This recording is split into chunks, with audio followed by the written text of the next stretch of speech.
welcome back to Toxic Waste of Time.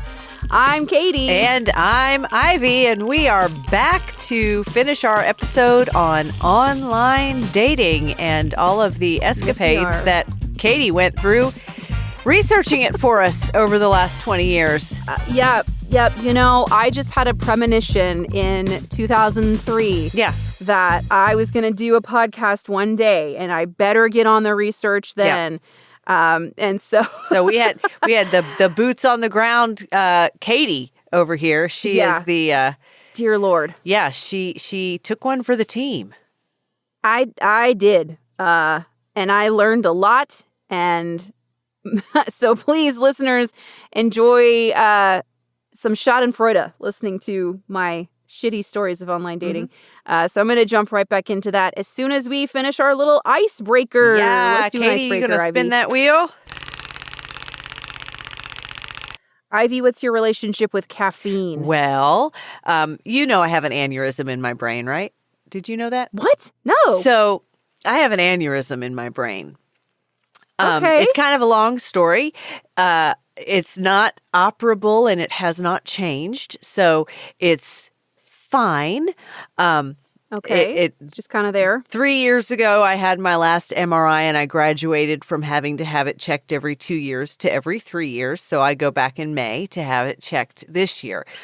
And for some time, you know, anytime I have a headache or anything is going on with my head, there's that thought in the back of my head, you know. My kids, by the way, don't find aneurysm humor funny.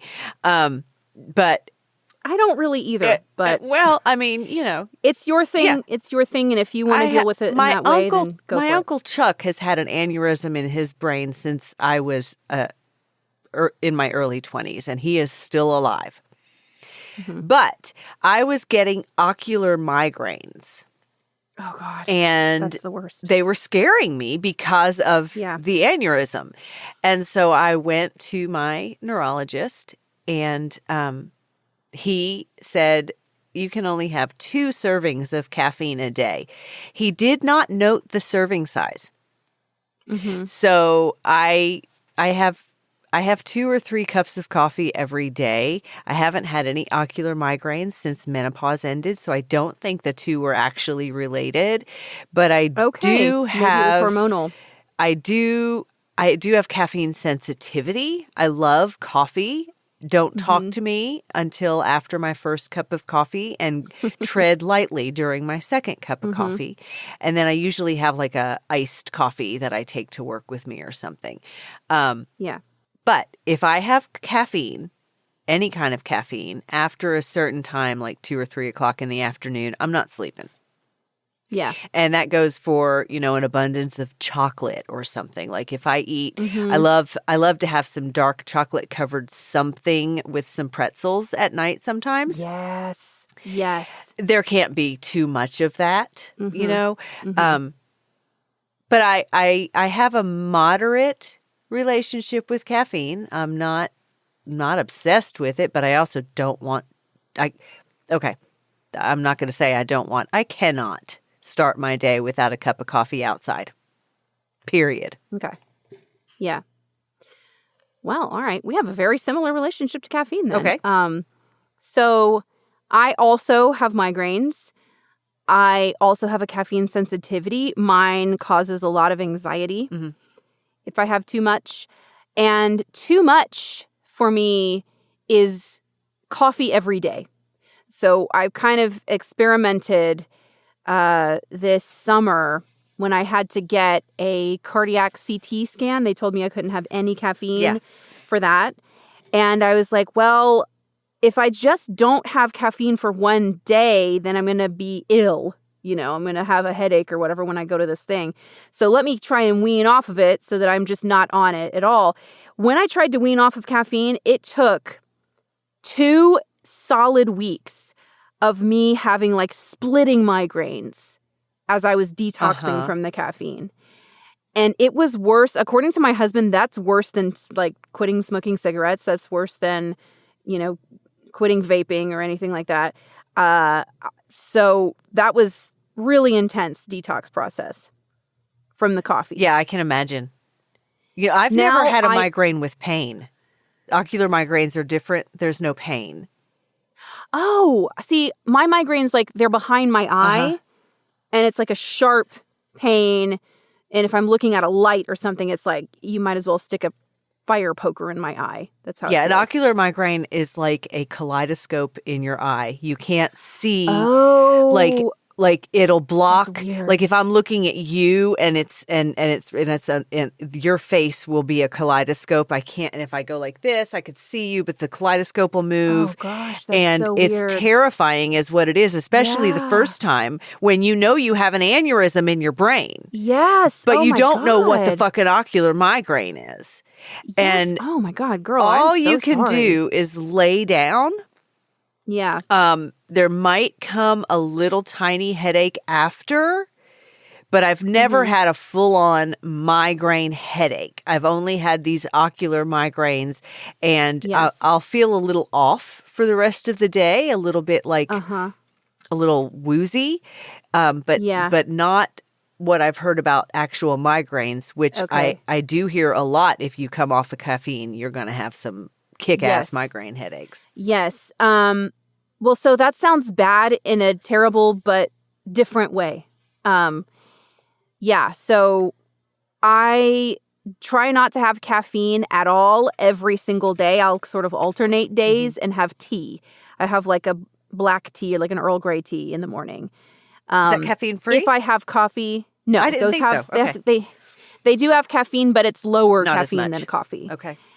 If I have coffee, it's like a treat, you know. When I go to the coffee shop with Joe, I'll get a coffee there. But that's like once a month. Okay. So, yeah, my relationship with caffeine changed a lot when I realized that it was causing heart palpitations for me. It was causing chest pain that was coming from anxiety that was then compounding and feeling like there's something wrong with my heart, you know. And my dad died of complications from an aortic aneurysm. So that fear is there as well. But then I got that CT scan and she was like, you're fine. Yep. There's nothing there to worry about. So it turned out it was just the caffeine. So I think my relationship with caffeine, kind of toxic. Okay. You know, I don't think I had to literally detox. I think that mine is probably toxic-ish just because I know I have to have it.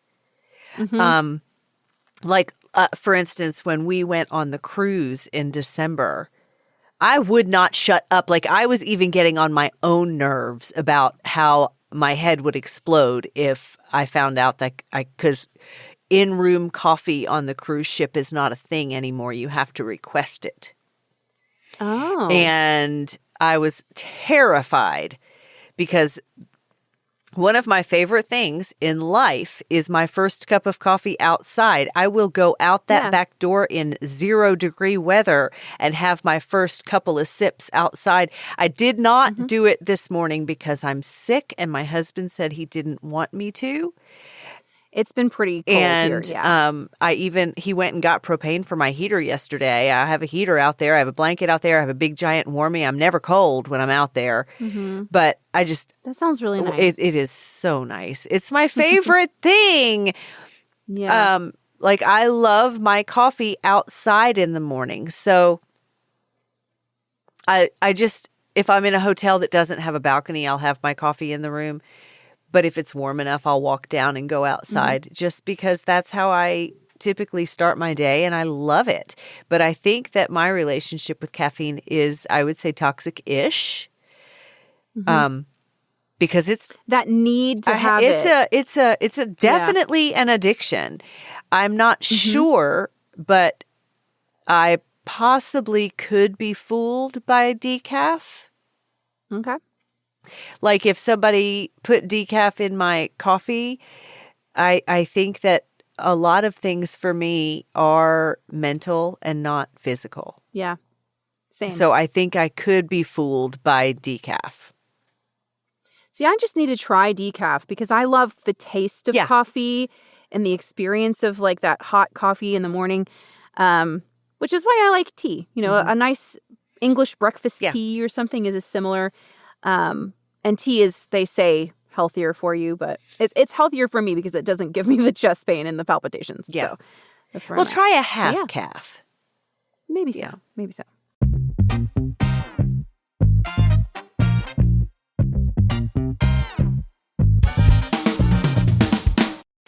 All right, so we're going to move on to a section I like to call Katie's greatest hits or misses. It's all their misses. Katie's greatest misses. Okay. These are in no particular order because even trying to remember all of this after being with my person for almost 6 years and happily married for over a year now was really challenging. And I told Sean that and he was like, good. Yeah. Good. And I think that shows a lot of growth, but I did have to ask my friends to remind me of some of these, and they're pretty funny. So please enjoy. This is like the best thing about my online dating Odyssey is these silly stories I got out of it. Fortunately, I was safe. Okay. But I did make some dumb mistakes. Okay. Also, remember, the vast majority of dates that I went on were just sort of meh, you know? The guy was probably nice enough, but there was just not a spark. There was really no chemistry. And that's fine. And one or both of us decided we weren't a good fit, and it was no big deal. Okay. So most of the dates were like one first date, we never talk again. I'm not upset about it, you know? But let's get into the list. All right. And I named these in honor of the Friends episodes. So they're all the one with or the one who. Okay. Okay. Mm-hmm. So the first one is the one with the Waffle House date. Okay. So I mentioned this person before. We went to Waffle House on our first date. He did not have a car, so he met me at the Waffle House and we ate and then walked across the street to a bar where I kicked his ass at pool and he thought that was fun. Okay. And you know what? Despite the fact that it was a Waffle House date, we actually had a fun time together. Yeah. And he didn't have a car either, so I had to like either meet him somewhere or when we were dating, I had to pick him up and drive him places sometimes.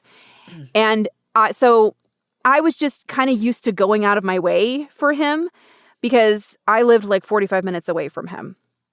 So on New Year's Eve, he booty called me. And I hadn't been drinking. I was like, you know what? I'll just go. Sure. I'll just go see you. So I drove 45 minutes to see him. And by the time I got to his apartment complex and buzzed the gate to get in, he had fallen asleep and did not answer. Oh. So I had driven 45 minutes to sit in a parking lot and be ignored on New Year's Eve. No. And I felt so pathetic. Yeah. And I was so embarrassed. And yet, I didn't break up with him then. And that's the level of like no self-esteem that we're talking about, okay? So this is really like when I say it was the guys were the problem, like yes, but it was also me who didn't have the confidence to cut someone loose when they were being a dick. Right? Wow. This same person also sent me unsolicited dick pics while I was teaching at an elementary school. And that was the reason that I had to change the settings on my phone to just not show a picture when someone just sends me a picture. Can you fucking imagine how fired I would have been? Yeah. Like, I know. So yeah, that was that guy. Wow. Okay. All right, so this is the one with the bulldog puppy. Okay. So this guy, met him online, went out to his house because he had a huge house that he had just inherited from his father who had just passed. Okay. And he was like, I want you to see the house because it's just a beautiful house. Right. And I have a puppy. And I was like, okay, cute. Hell yeah, to the puppy. I love an English bulldog, and she was really cute. Like, that was enough to lure me to come to his house, right? Aww. So I got there to his house, texted him, hey, I'm here. And he responded, I need like 10 more minutes. Oh. And I was like, you knew what time I was coming. I was already a little bit late, and he needed more time. And I was like, okay, maybe he's pooping. Okay. And so I waited in his driveway for a few more minutes. He finally says, okay, cool, you can come on in. So I went up to the door and he answered it and let me in. And I got to meet his puppy, who was indeed adorable. There were little doggy poopies all over the house. Like every room had doggy poopies. And I was like, what were you fucking doing for 15 minutes if you weren't cleaning up dog shit? And you let me in your house? Like, The problem was bigger than dog shit everywhere? The problem, I don't know why. I don't know what he was doing for that time if he wasn't cleaning up dog shit. Like, I could imagine, the girl pulls up to your house, and then you see, my dog made a mess. Give me a minute, let me clean this. But then you can come in, right? That would have made sense to me. That's not what happened. He wasn't cleaning the dog shit because it was everywhere in his house. Wow. And I just was like, all right, do you want to get some food? Like, mind blown. Yes. This is the quality of person that I was meeting. Okay, again, so the bulldog puppy guy, yeah, and the brushing the trash into the parking lot guy, both of those, yeah, for me, are that would have been it. Yeah. So I guess my issue was I was too nice. Like, I could have at any point just been like, I gotta go. It sounds almost like, because we said you were dating with intention, you were dating with a purpose. Yeah. It sounds almost like you were trying to battle with your brain about what you're willing to put up with.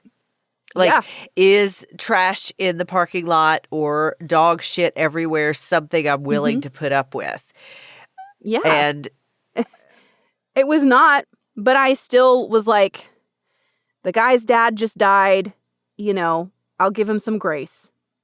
And I just gave too much grace to everybody. That's a lot of grace. That's a lot of grace. Okay, so moving on. The next one, the one with the Post-it notes. Okay, so this was a guy and he was living in an apartment with like 10 other guys, and it was in a shady part of town. And I saw that and I was like, dude, just come stay at my house. Like, it's truly okay, And I was just trying to help him, like, we'll find you a better apartment than that, And so I should not have done that, but I did that out of a, like, I want to protect you from this bad part of town situation. Yeah. But when we broke up, he left Post-it notes all over my house, hidden in and on objects, like inside of furniture, on the backs of things and stuff. And this past week, so mind you, this was at least like 10 years ago that this happened, I found another Post-it note that he left. Shut up. Stuck to a DVD of Moulin Rouge. And it said, Moulin Rouge, remember sad face. So did you break up with him then, I assume? Oh, yes. Yeah. I broke up with him. And as he was like getting all of his stuff out of my house, he did these Post-it notes. Yeah. Because I guess he thought that it would make me sad and miss him or something. Oh, that is hilarious. Yeah. Yeah. This same guy, also, he worked at a hotel at the time. And he got fired from the hotel that he worked at because he was always eating the bagels. And he was stealing like the little mini soaps and mini shampoos and little single serve coffees. Never buy shampoo again. He brought them home in a trash bag one time and was like, look at this bounty that I provided for you. God. Like, you're going to lose your fucking job, dumbass. Oh my God. I can buy coffee and shampoo. That's hilarious. But also, what are you going to do with those little packets of hotel coffee? I don't know. I think I just ended up throwing them away, Lord God. All right. The next one is the one who was a rapper. And I don't think I should say the name of this rapper because it will confuse people. There is a rapper who is named this that is not this person. So his rapper name, he did like 2 videos in this rapper name and they were all horrific and so funny that my friends made fun of the song for like years. But there is a rapper that has the same name. Because I told my friend Zach this last night. Yeah. I was like, yeah, I dated this guy. His rap name was and Zach was like, you dated like he knew who he was. And I was like, no, it's not the actual one you know. It's some guy that had that name before. Okay. That isn't him. So, yeah. Don't Google him, guys. That's not the guy. Okay. But yeah, I went on one date with him, and I thought he was kind of funny. And then I went and watched his rapper videos, and I was like, I'm going to hurl. Like, I can't. Well, so I can't even imagine. You might like that guy so much, but if you can't support his music, like if you can't support his art, I don't think it was meant to be taken seriously. Like I think you would it be was like, surprised. Have you ever seen Post Malone's first video? It's worth looking up. I guess next on the list.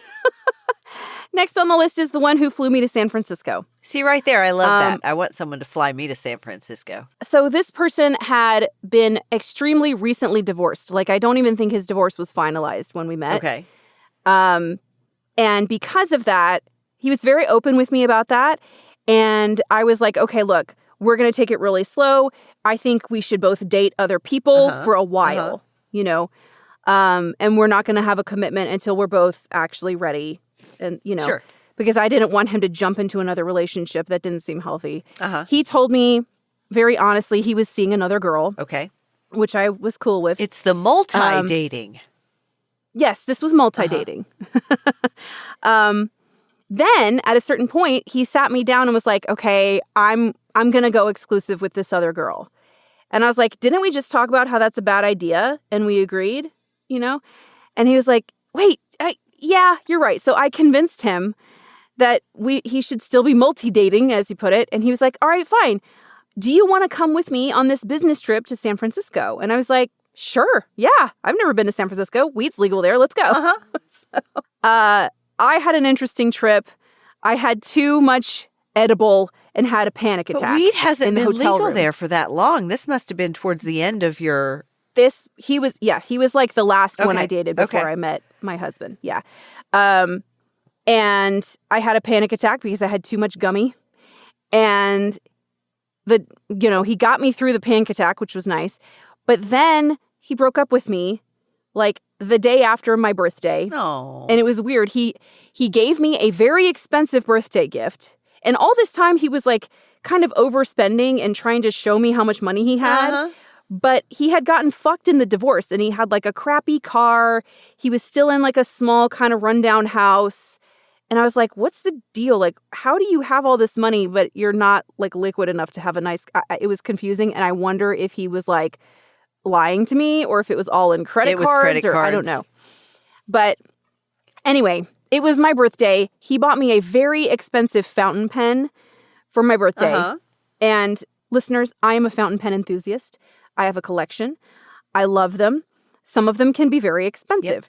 This one was over $1,000 because it is urushi lacquer from Japan. Okay. And it has a gold point, a gold nib on it. It was like $1,000 pen. Wow. He gave it to me and I loved it, of course. Was impressed that he spent that much money on a girl he just met that he wasn't even exclusively dating. And then he broke up with me. And I was like, okay, I'm keeping the pen. Yeah, it looks like you won. You know, I still have the pen. It's beautiful. I'm not getting rid of it. And it still writes perfectly. It's lovely. It's a beautiful pen. So yeah, fuck him. But he was the one that kind of made me see like, I need to make a change.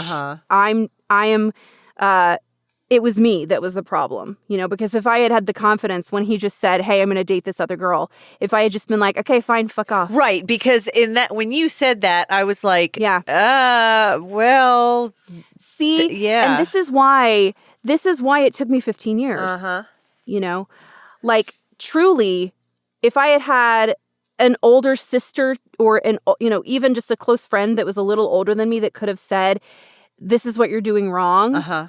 And I would have listened, you know, as opposed to my mom who was like, this is what I wouldn't have put up with that. I wouldn't have whatever. Why did you da-da-da? And it was like, it just didn't hit the same coming from my mom as it would have from a friend. No. You know? So yeah, that's what I was doing wrong. No dating advice from your mom, unless you're a boy. And her dating advice was like, why don't you go to church? Gross. And like some of the worst ones I met at church Yeah, or I'm were sure. churchy Yeah. people said they were Christians. Right. You know, it doesn't mean they're not fucked up. Right. Sometimes it means they're more fucked up. I would, yes. Yeah. This is the one who cheated on me on Facebook. Okay, I got to hear this because Okay. because you still This blame came up in another Facebook for episode. this. Okay, here's what happened. So this came up on another episode previously. I don't remember which one it was, but I was like, reasons I hate Facebook. And this story came up and Ivy was like, wait, what? So this infamous boyfriend, we were engaged. Okay. And at a certain point, we were like starting to plan the wedding. Several red flags here. All right. He was one that told me he loved me after 4 days. Okay. Uh-huh. We had a very intense beginning to our relationship. And I was young. He was like my second serious boyfriend. Okay. And so that didn't stand out as much of a red flag to me as it should have. Uh-huh. You know, when you're like 23, 24. Right. So, yeah, we dated for 9 months before he proposed. That's not bad. After that, it wasn't bad. It wasn't 9 months crazy. is fine. Yeah, my family liked him and everything. His family was crazy, but I was willing to put up with it. And I should have taken that as a sign because his mother was very controlling and he just let her control him. I don't think that's always a sign, though, because there are marriages who survive. I felt like I dodged a bullet getting out of that relationship, partially because of his family dynamic. Yeah. But after we were starting to plan the wedding, completely out of nowhere, he said to me, I want to see other people. And I was like, fucking what? We're engaged, you know? He proposed to me. It was not like I pressured him to get married or anything like that. And there was some girl who he was talking to on Facebook who he had previously worked with at a, part-time job somewhere and kind of had a crush on her and never actually dated her. And they had reconnected on Facebook and he had been talking to her and having like an emotional affair with her for however long. And then he just left in the middle of the night and dated her for several months. Story's not over. Ivy's jaw's on the floor. Like, packed his bags and left in the middle of the night? Yep. You lived together? We lived together. We were engaged. Where were you? We had purchased a home. His name was on the mortgage with me. And he left in the middle of the night to go date some bitch from Facebook. A rekindle, like a high school. It was like maybe, I don't know if they were in high school or college or what, but like we were only 24. He couldn't have been that young. Yeah, well, I mean, because Facebook, when younger. it first came to be, that happened a lot. That was like a thing. People were coming out of the woodwork and going, hey, I had the hots for you in high school. I was watching. When Facebook first started, I kept seeing people start dating people we had gone to high school with. And I was like, can't you branch out and find some new people? Yeah. And girl, that's not even the end of the story.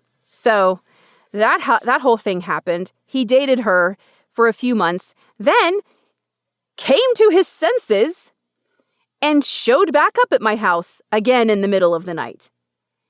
And he was like, I'm so sorry. I don't know what I was thinking, blah, blah. And I was like, it's okay. You just got scared because we're getting married and I guess whatever. And I forgave him. We got back together. Then we broke up again. Eventually, this pattern continued for like on and off for a couple of years. He went into the military and didn't see him for a while. Then suddenly he called me up and was like, I miss you. We got to get married. I don't know what I was doing. Like, we need to get married. I need to start a family. I'm ready. And I was like, okay. As far as I was concerned at that point, he was like the love of my life. And I was like, I'll do, whatever it takes. he came home on leave from his basic training or whatever the fuck it was. And we were like, okay, we're back together. We're gonna get married. And I started planning our wedding, Now, did you keep his name on your house this whole time? No. Okay. In that intermittent time, I did a quick claim on the mortgage, got his name off of it. And it really pissed off my family that I got back together with him more than once. Oh, I bet it did. They fucking hated him. I bet Correctly. it did. But I could not be told. Because fuck that guy.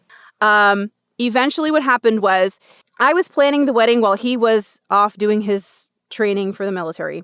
I was out shopping one day and I saw a picture of him where he had been tagged in a picture, him shirtless in a towel wrapped around his waist, standing in the bathroom of some other bitch's house. And this was after you were back together. This was after we were back together. We were presumably re-engaged. Uh-huh. He was just in a different city doing his training. And here's this picture of him clearly involved with someone else. Posted on Facebook. It sounds to me like Facebook saved you and is not the demon here. Don't tell me Facebook's not rescued you from that dude, but from the whole people not being smart enough to not be tagged in other people's pictures in their... Yeah, and the girl had posted Yeah, that's what I'm saying. Him. So she did not know about me.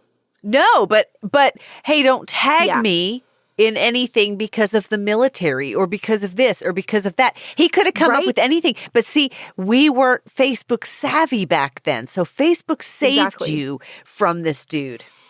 I see it that way now, but still fuck Facebook. Okay. Like, I'm not pro Facebook. Okay. I hate Facebook. All right, but Facebook saved you. I see, yes, they did. If I had stayed with him and had kids or whatever and then found out he was cheating on me, I don't, care anymore, But, just the lesson of that relationship is when someone shows you who they are, you believe the first them. time. The first Maybe time. the second time. I do believe in second chances, but after the second time, no more. So would you have taken him back if he came back in the middle of the night and said, oh my God, I don't know what I was thinking? After the first time? The maybe. first time. When he came back, you would have taken him back? Maybe. Yeah. But he actually left you and was with another person for a while, which would mean there was actual physical contact, and I would not probably take that back. Yeah. If it had been, him being flirty or whatever, blah, blah, blah, on Facebook and then getting busted and then, maybe. But I don't think I would have opened my door back up to him had he been out sleeping with other people. He definitely was out sleeping with other people. He definitely lied to me about it. I found evidence and had reason to believe that he was doing so while we were supposedly together, while we were loosely together but not together. It was just so much shit. It was years. It was years of going back and forth. And it was exhausting. That's years, no. So that one is really inspired by Friends because we were on a break. Yeah. Yes, it was we were on a break and why are you going to Cuba with some other girl? Fuck that. End of that story was years after, okay? I was still living in that house. I was living with my best friend, Phil. He was my roommate. And Phil was gone somewhere. And this guy, my ex, randomly knocked on the door of that house and showed up on my front porch. And I was like, what in the fuck are you doing here? And he was like, I just wanted to see how you're doing. And I wanted to apologize to you because I was dishonest and I was unkind to you and whatever. And I was like, first of all, I felt very afraid because I was alone in the house and Phil was not there. And as soon as I saw the guy on my porch, I texted Phil. I was like, oh my God, SOS, fucking come home. I need you. Phil was in a rehearsal and he didn't get the message. Okay.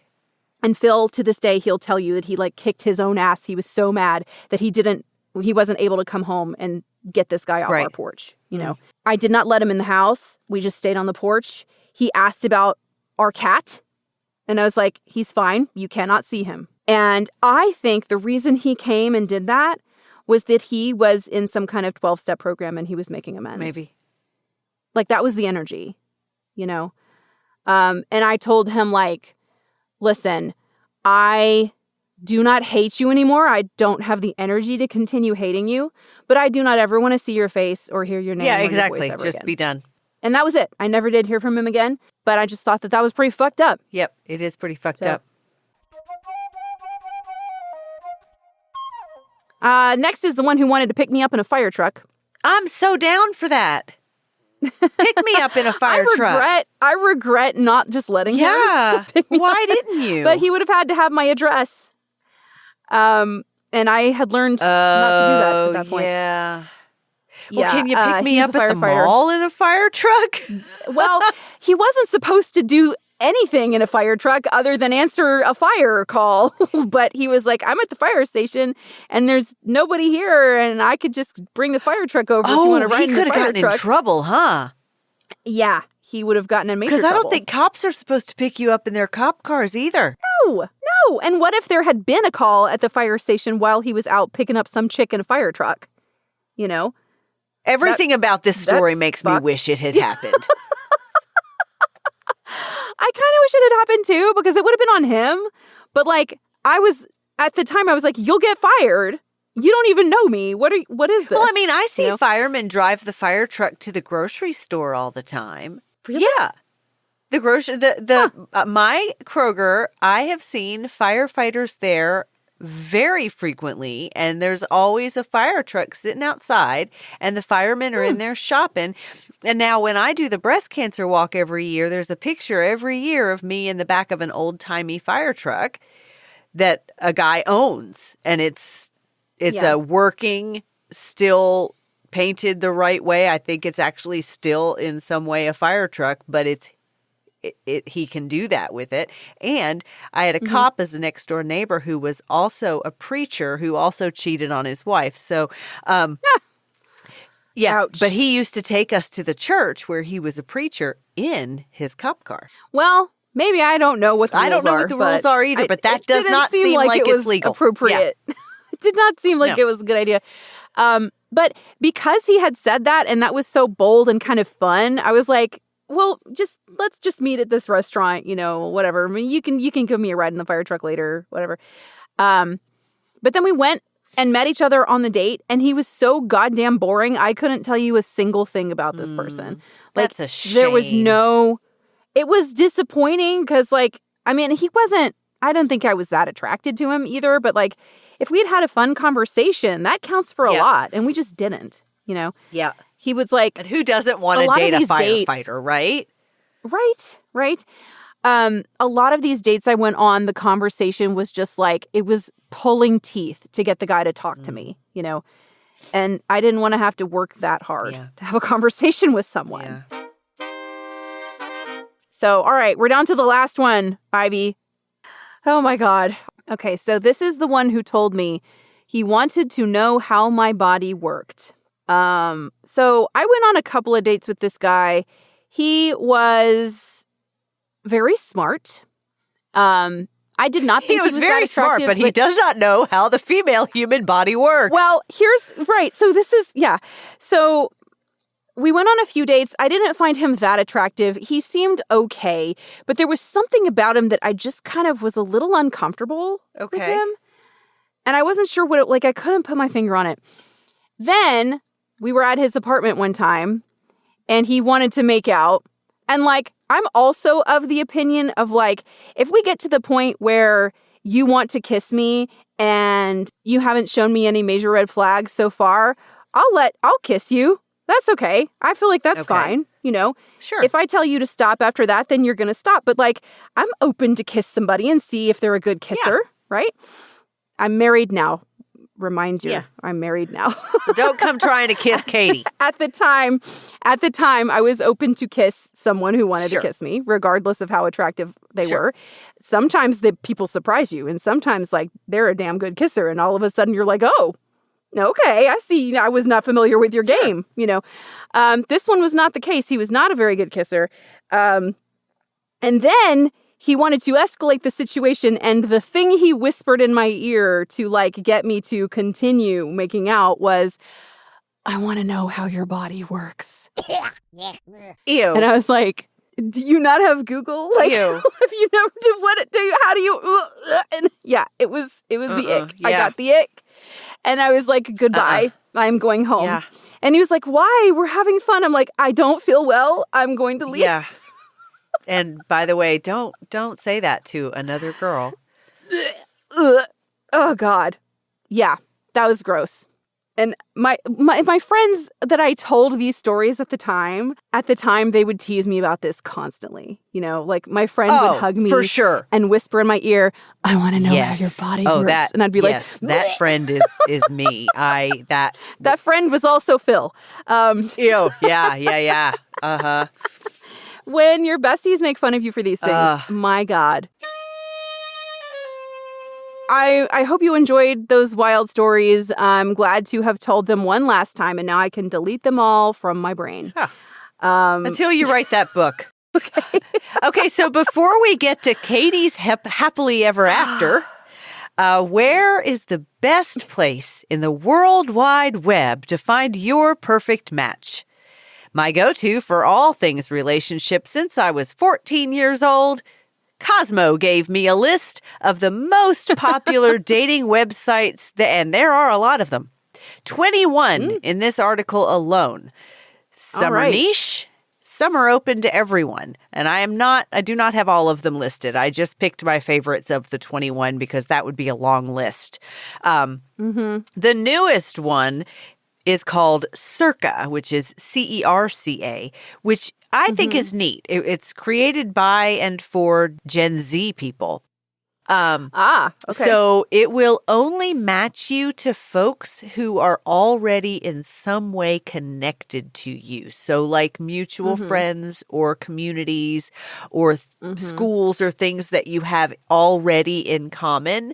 So, and I like that because like say you're matched to a guy, you can see how you're connected to them, and you can call up Sally and be like, hey, Sally, this guy just matched me. Is he a serial killer? So I like that one. Stars Align is astrology based, so it's quite niche. And I like that one because just last night, might have been the night before, my son sent me a text message and he said, Mom, what time was I born? Oh, okay. So he's got... is this your son that is single? Yeah, my son that's single. Okay. So some girl asked him for his birth chart. And I asked him who wanted to know. Her mother wanted to know. He was like, I don't date people who are into stars and stuff respectfully, but it was her mom. And I was like, so she's talking about you to her mom. But anyway, Stars Align is the astrology-based online dating. Transler, TRANSLR, is specific to the trans community. And I think this is fantastic because that community is one in which it can be hard to find people to date. I would imagine that trans people get a lot of hate on dating apps. Yes, listeners, if you're part of the trans community, you probably already know about that. But if you don't, then it's good to know that exists out there. And then the next one is another one that is pretty niche and I think a pretty great idea, Dateability. It's called Dateability. It's the only app designed for the disabled and chronically ill communities. That's cool. That is not my wording. That's the way it's written in the article. I might say differently abled, but anyway.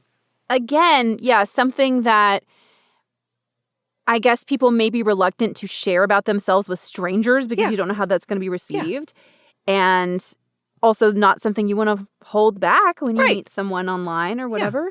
So, I love that. The League is for those of us who have higher standards. What the fuck does that mean? I didn't go any deeper into it in this script, but basically it's exactly how it sounds. It's people who are assholes and only want to date other assholes. Okay, the League, intelligently, why join the League? If you're picky, busy, and don't like wasting time, membership is for you. Become a member and see increased speed, quantity, and quality of matches. So, I don't know, do they vet people? to be on I think this or so, because something? it did say things like Ivy League and stuff in the description in Cosmo. So the next one is Christian Mingle. Snooty. It came in at number 13 on this list. And moving on. So the next one is called Muzz. M-U-Z-Z. It's for Muslims, but only the straight ones. Okay. Weird, but all right. Specifically. Probably Christian Mingle is probably only for the straight ones, too. You know, I think what Christianity needs is more gays. Muslims I could think use the gays some more could fix gays, it. too, but neither one of them. I'm not as familiar with that community, so I don't know, but I know that the Christians could be helped by more gays. We're all helped by more gays. At least the Muslim one is the only one that pointed it out. Yeah. Okay. eHarmony. Katie is still a thing, and it comes in at number 10 on this list.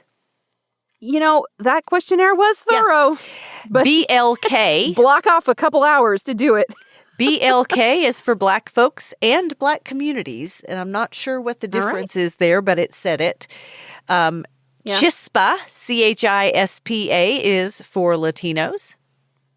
OkCupid is still a thing and hits at number 4. It was fine. It was, and then free. Can't up complain. at the top of this list, we've got Bumble, Tinder, and Hinge came in at number 1. So, Katie, I had a good experience on Hinge. Which one of these did you meet Sean on? I met him on Bumble. Okay. So finally, after dealing with all of the ones who broke my heart, turned out to be a creep, I finally met just the one. It was January of 2020. I had been through a bad breakup the previous summer, and I realized that something had to change. I finally decided to move out of my house in the small town and move to the city. I had been swiping, like I often did when I was bored or sad or feeling completely numb, and I was truly about to give up. Truly. Like in my mind, I was thinking, I don't even want to try to date anymore. Like I'm just tired of it, I figured it was better to just be single and concentrate on making the life I had happy and fun. And I was starting to like my life the way that it was. I was feeling more confident in myself. After meeting so many people, going on so many blind dates, and trying my damnedest to find a real connection, I was done with trying to be the kind of girl someone else wanted. I just needed to be myself. And I had flipped my perspective. And instead of me trying to be good enough for someone else, I was instead looking for someone who was worthy of me. Because if I was going to tie myself to another person, they'd better deserve me, right? I knew that I wanted to get married, but I had begun to accept that maybe that just wasn't going to happen for me. Okay. And that I had to be okay if it didn't. And then I saw that face. Aww. The face of the guy who was literally exactly my most preferred type. And he had, he was tall and slim with brown hair and eyes and round glasses. He was kind of smirking in his profile picture, and his bio said he liked Dungeons and Dragons. Aww. So I at least thought, okay, we have something we can talk about, And so I was like, yeah, he's cute. All right, I'll give it a shot. Did you get the video I sent you? Yes, I did. Ivy sent me a pebble today of a little thing she thought I would think is funny, and I did. And it's a guy on Instagram that the wife comes in and he's like, don't be mad. I've been turning the basement into a place to play Dungeons and Dragons, and I think I went too far. And he opens the door, and it's just an entire tavern with like stone walls and like fire in the window. Fire in the windows and stuff. It is insane. And she's like, you haven't slept in a week. What the hell have you been doing? In that scenario, I am the guy. Yeah. Like, I would be the one that would build this crazy thing, and Sean would be like, what the hell are you doing? But yeah, so I truly, at that point, I was like, this is the last one. I said in my mind, like, I can't do this anymore. I don't want to be, I just don't want to be dating for the rest of my life. I'm happy to just be by myself. If this doesn't work out, it's okay, And that last date was him. After a few weeks, we'd been dating for a little while, and I asked him if we were exclusive. And he said he had deleted Bumble already, so he thought so. Aww. And he didn't think we needed to have a whole conversation about whether we were boyfriend and girlfriend, And I said, yes, we do. Trust me. Yes, you do. Because I had a whole conversation with people before about, are we multi-dating? So he was just assuming that you guys were boyfriend and girlfriend. He was already like calling you his girlfriend. Yeah. He deleted Bumble after like date Adorable. 2 or 3, I think. Love him. I know. I love him too. I married him, so yeah. And that was it. I deleted all my stupid apps, and I've never been happier. We were together over 4.5 years when he proposed, so it's going pretty well, you could say.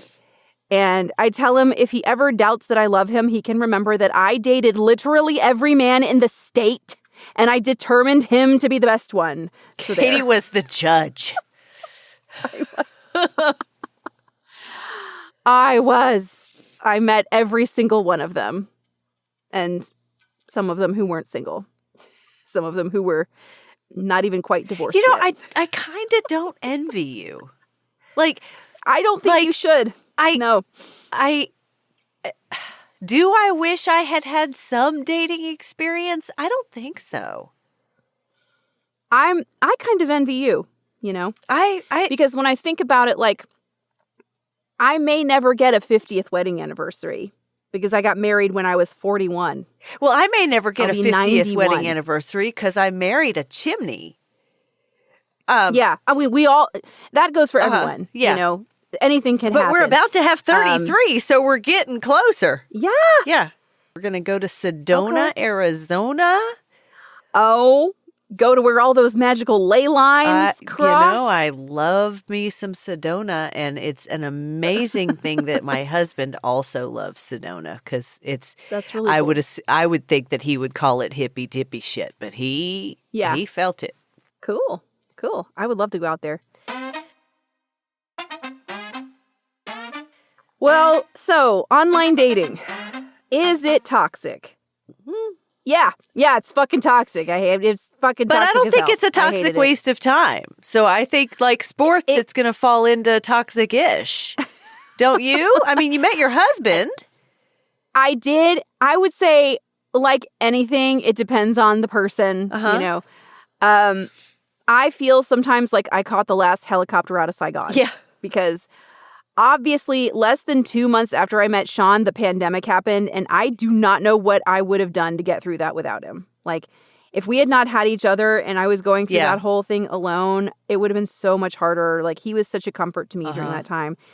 And I also lost my dad that same year. So I guess like they always say, you have to be happy and love yourself before you're ready to love someone else and let them love you. Or however that goes that RuPaul said. You know, I'm going to see RuPaul in Vegas next month. Anyway, you are? Oh my God, I'm so jealous. It's definitely toxic. The people are what make it toxic. It's not the act of matchmaking that has existed since before Jesus, you know? So I learned a lot from that experience. Like, I knew exactly what I wanted. So when I found him, I could clearly see that he had all the qualities I value most in a person. I learned who I didn't want. Yes. So that when I found the one I wanted, it was very clear to me. I learned that you had to be clear and communicate your needs and feelings. Like, a lot of my stories would have not happened to me if I had just been like, hey, this is how I feel, you know? And not play games with people or waste people's time. If you know it's not going to work, it's better to walk away and be clear about it and not be wishy-washy and change your mind when you're lonely or sad, you know? Is it true? I think it's true that a lot of women stay in relationships because they are too afraid to hurt somebody's feelings. I think that could be true. I definitely stayed in a few relationships because I didn't want to be single and have to start over. Yeah. You know? It's scary. Dating sucks. It's so hard and depressing and, you know, demoralizing and frustrating. And it's not a pleasant thing, especially when it goes on for 15 years, you know? Like, for instance, like communicating, being upfront is very important. I dated one guy who is very sweet and we ended on good terms. He's not on the naughty list. But he told me before we met that he was shorter than me. And I said, that's fine. And he walked into the door of the coffee shop and sat down and said, so I do not want kids. I want to get that out of the way so I don't waste your time. And I really respected that, because he had said, like, I've met several women and I found that it was just better to tell them up front because, I don't want that and whatever. Both of my children were accidents. Jody and I never discussed having children. Like when you get married as a child, you don't discuss things. Like he was 20, I was 21. Mm-hmm. When I was younger, I would talk about wanting to have kids, but in actuality, I was terrified of being pregnant. Oh, pregnancy scares the shit out of me. And terrified of having children. And neither one of us ever thought to talk about, what are your goals for the future? What do you want to do with your life? Where do you want to live? Do you want to have children? We didn't talk about that kind of stuff. We just got married. Yeah. See, I'm so glad that it worked out for you guys and Me that you're too, happy because after 33 years, because that was not the case for a lot of people. Our chances were not good. Like, you know what I mean? You overcame the odds. Or maybe I just is too scared to hurt his feelings.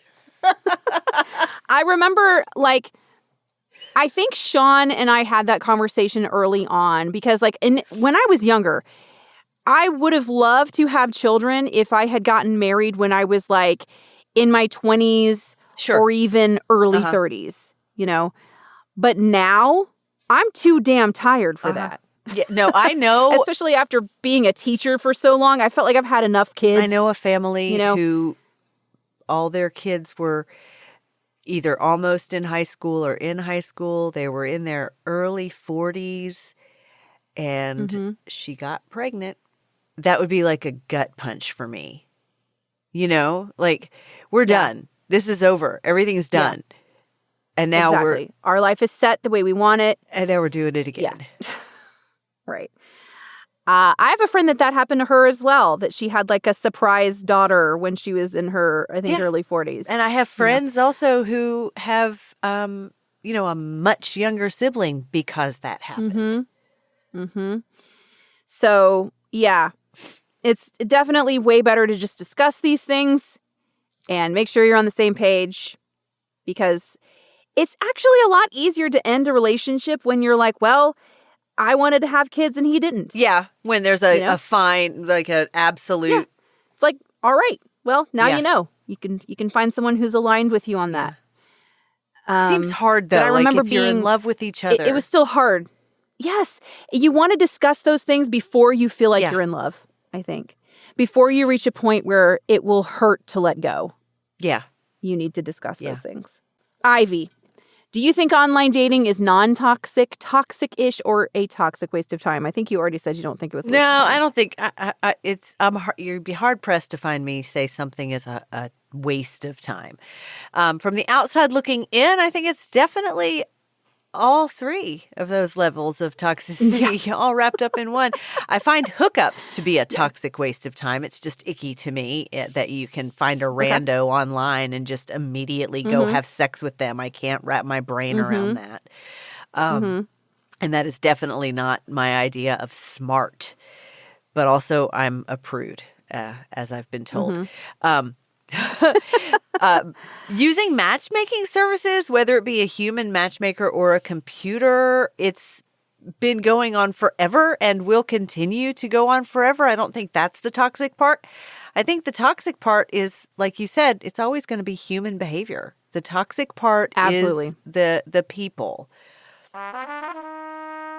The thing that I liked the best about Bumble specifically was that it's the women who start the conversation, so you don't ever get anyone going, "Do you like to suck toes?" Oh, how does that